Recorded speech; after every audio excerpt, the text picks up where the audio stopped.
So the other day I made a video about making moss poles that are self-watering. I mentioned about putting them into plastic pots. The way I do it so that they're nice and secure is I just cut a zip tie in the back and run it through two of the holes. Now the pot is secured. Now when I use these pots, and these are pots that are primarily designed for orchids, but I love them for philodendrons. As you say, I use a lot of them because they have great drainage holes. So the way I do the drainage and soil for philodendrons, and these were all in my grow tent, and they were starting to flop over, so some of the bottom leaves aren't too happy, but there's some cool ones. This is a Gigas with this nice velvety leaf. This one is I'm not even gonna try to pronounce the name. It looks like a horse head. And then this one is a Splendid. And these were all from single node cuttings grown in my grow tent over there. So what I do is I put a nice layer of LECA. That gives the pot some weight because these are small plants, as well as drainage.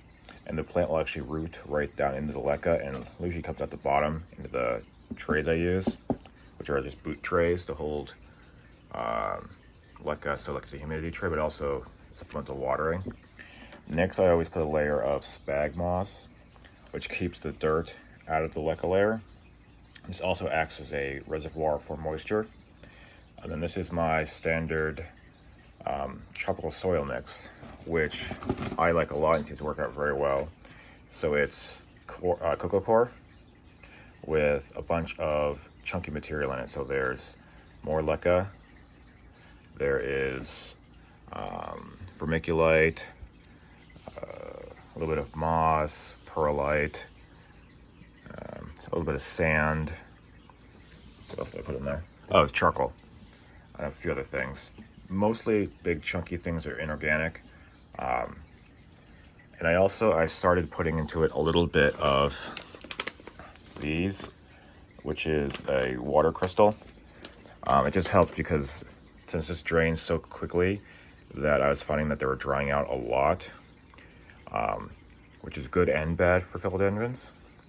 I also put in here a systemic pesticide, which the one I use is this guy. This works out really well. As well as I put in some Mosquito Bits. It's my messy area. Mosquito Bits and some slow release fertilizer. So that way I don't have to worry about fungus gnats, and when things do try to eat the plant, spider mites, mealybugs, in theory they should be killed by the systemics. So yeah, I made a bunch of moss poles this morning. I need to give my golden dragon a moss pole, and think I need to give my Peru needs a moss pole, this guy, as well as my Ring of Fire. So I have four moss poles to pot later on today. But yeah, that's what we're doing this morning. Fun stuff. Happy coffee and plant time. Bye.